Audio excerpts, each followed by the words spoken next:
At the third row by the window sat Jake, a boy whose appearance was hard to ignore. His uniform was spotless, his tie perfectly knotted, and his hair neatly trimmed. But it wasn't just his neatness that stood out. Jake's skin had a smooth, radiant glow. His lips were naturally pink, and his lashes were so long and dark that they looked as if they had been drawn on. His striking features often drew comments from students and even some teachers. Ms. Bellow, the literature teacher, was explaining the use of figurative expressions when she suddenly stopped mid-sentence and turned to Jake.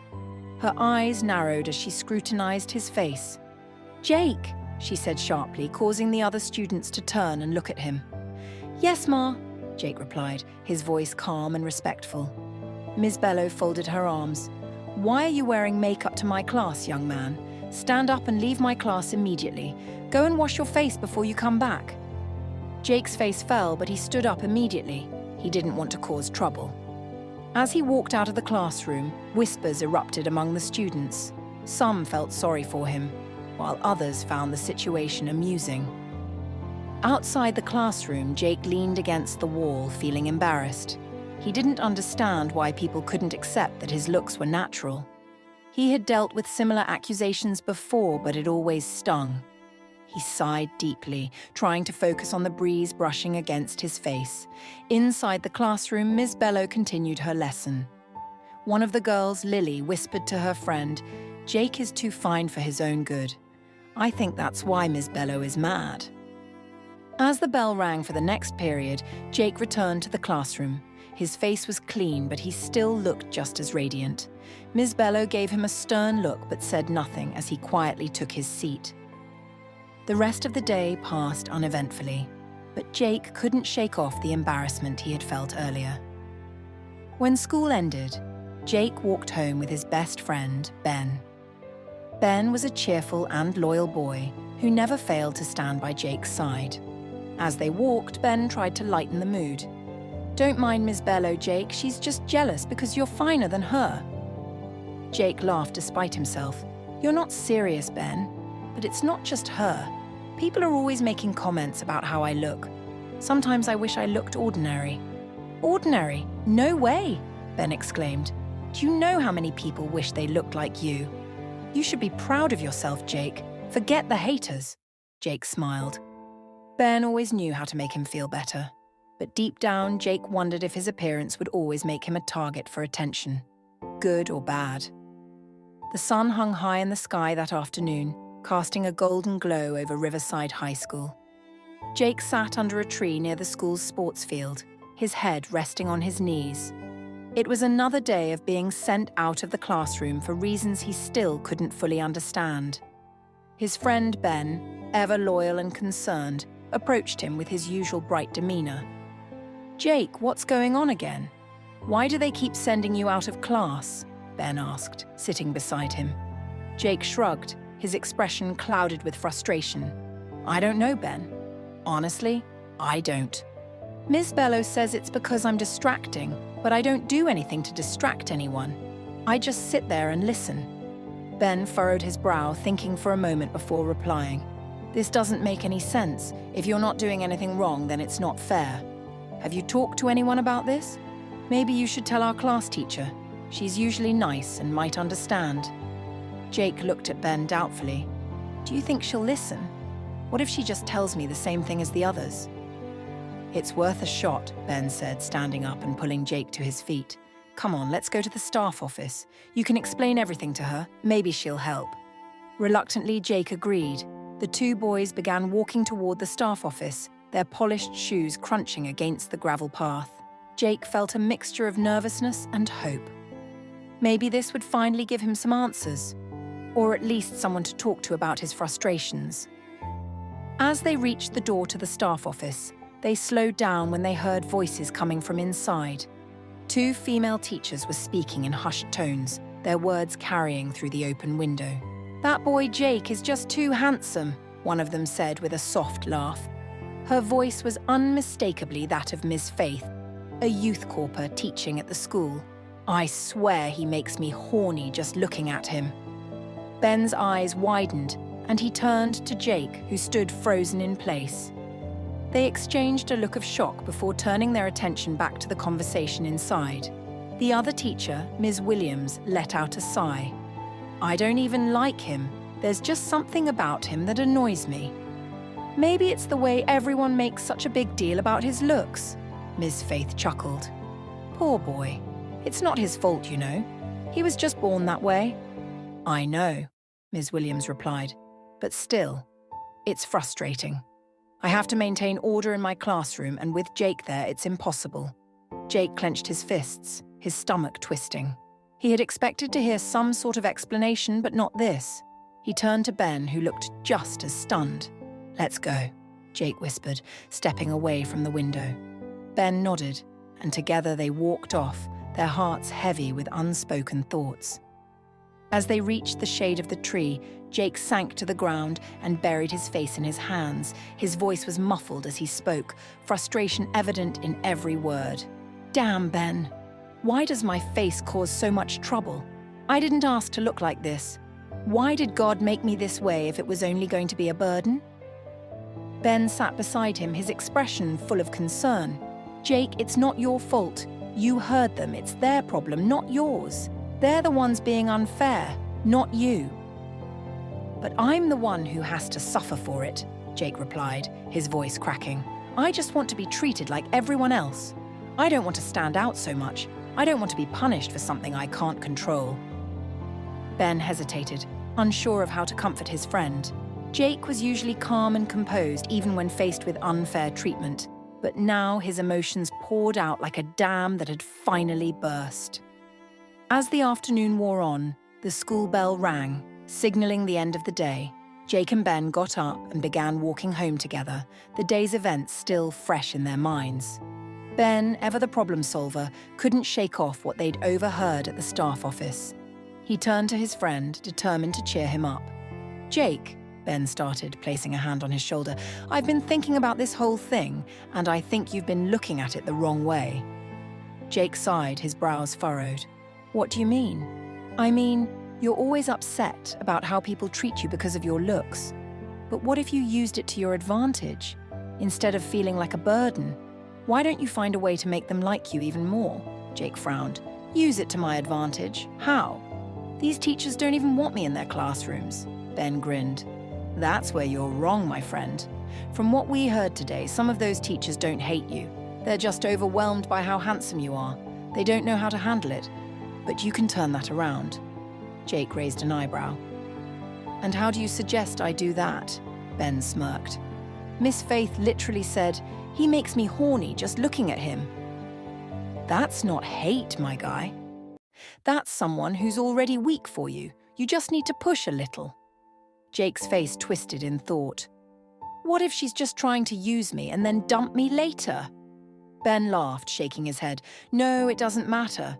Before she does that, you're already far ahead. Trust me, you're a smart guy. Play it right, and she'll be the one losing sleep over you." Jake exhaled deeply, running a hand through his hair as they walked. A smirk slowly formed on his lips. "All right, Ben. Let's see how far ahead I can get." The next day, Jake decided to put Ben's plan into action. He began by paying for Miss Faith's food at the canteen. When she reached the counter to settle her bill, the cashier smiled and told her, "It's already paid for." Miss Faith blinked in surprise. "Paid for? By who?" The cashier tilted her head toward Jake, who sat at a nearby table, casually eating his meal as if nothing had happened. Amused, she walked over to him. "Jake, did you pay for my food?" Jake looked up, feigning innocence. "Oh, yeah, I did. Just a small appreciation for all the hard work you do, Ma." Miss Faith chuckled, shaking her head. "That's sweet of you, Jake. Thank you." From that moment on, she began to see him differently, not just as the strikingly handsome student who caused distractions, but as a thoughtful young man. And just as Ben predicted, her fondness for Jake grew. Jake had become more comfortable in class, and it showed. His confidence had grown, and he often cracked jokes that sent the class into laughter. Every time he did, Corper Faith couldn't help but smile. She enjoyed his humor, and it was clear to everyone in the classroom. But not everyone found it amusing. Mrs. Williams, who had been silently observing the growing closeness between Corper Faith and Jake, was becoming increasingly uncomfortable with their interactions. It wasn't just the casual conversations or the way Jake helped her with little tasks. It was the way Faith reacted to him. One afternoon, as Faith was leaving the staff office, Mrs. Williams blocked her path. "Faith," she said firmly, folding her arms, "what exactly is going on between you and that Jake boy?" Faith frowned. "What do you mean?" "You know exactly what I mean," Mrs. Williams said, her voice low but sharp. "You're getting way too close to him. The whole school is noticing, and it's making people talk." Faith scoffed. "Talk? He's just a student, Williams. I'm only helping him with his studies." Mrs. Williams didn't look convinced. "That boy isn't just any student, and you know it. He has every teacher in this school paying attention to him, but with you, it's different. You smile at him in class, you let him run errands for you, and now you two are spending even more time together. People are starting to question your professionalism." Faith rolled her eyes. "Come on, Williams. You're making it sound like something it's not. Jake is a bright kid, and he's been struggling with some subjects. I'm just guiding him, that's all." Mrs. Williams sighed, clearly frustrated. "I'm telling you, Faith, if you don't put some distance between yourself and that boy, it's going to become a problem." But Faith didn't listen. She continued treating Jake the same way, laughing at his jokes, calling on him in class, and even tutoring him privately when he asked for help. When Mrs. Williams saw that Faith wasn't changing her behavior, she decided to take the matter to the principal. A few days later, Corper Faith was called to the principal's office.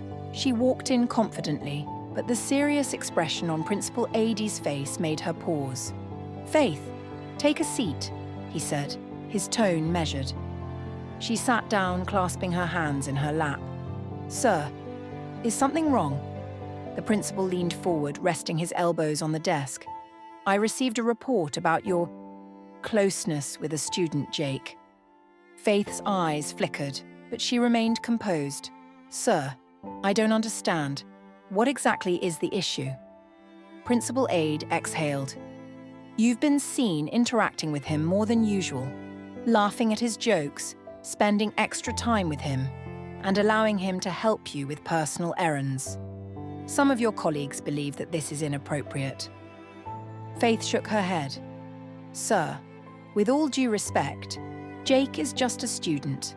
Yes, he helps me with things sometimes, but that's no different from how students help other teachers. I've been guiding him in some subjects where he's been struggling, that's all." The principal studied her for a moment before nodding. "Faith, I'm not accusing you of anything, but I do need you to be more mindful. You're a corper, and these things can be misinterpreted easily. Keep your interactions strictly professional." Faith nodded. "Understood, sir." As she left the office, she felt slightly irritated. She knew she had done nothing wrong, but the way people were watching her and Jake made things complicated. 2 weeks had passed and Corper Faith had become even closer to Jake. She had taken a special interest in his academic performance, giving him extra grades and subtly favoring him in her subjects. Jake, who had once struggled in certain areas, was now excelling, almost too much. His sudden rise in performance did not go unnoticed, especially by Ben. Ben had always been the top student, the one everyone expected to be first in class. But now Jake had taken his place, and the realization gnawed at him. At first he tried to ignore it, convincing himself that Jake's success was well earned.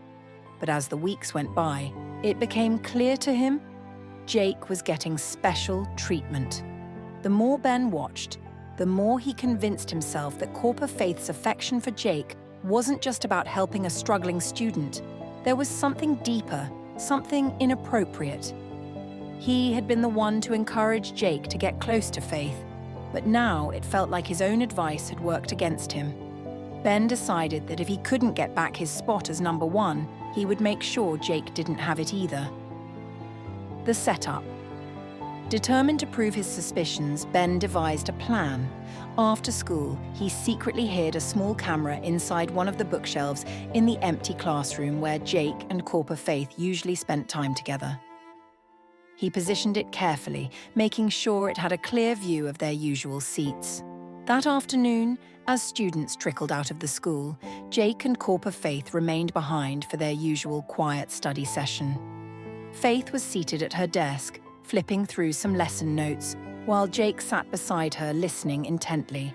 Ben, watching from a distance, kept his phone connected to the camera, waiting for the right moment. Then it happened. Corper Faith's pen rolled off the desk, landing near Jake's feet. Without thinking, both Jake and Faith bent down at the same time to pick it up. Their hands nearly touched, and their eyes met.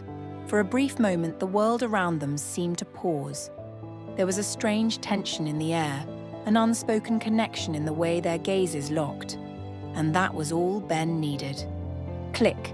The camera captured the moment perfectly. Jake and Corper Faith, faces inches apart, eyes locked in what looked like an intimate exchange.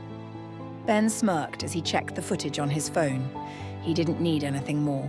Even if nothing had actually happened, the picture told a different story. Reporting to the principal. The next morning, Ben walked straight to Principal Ade's office, his heart pounding in anticipation.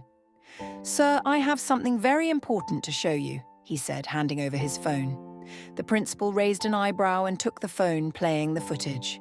His expression hardened as he watched the screen. "Where did you get this?" Principal Ade asked, his voice stern.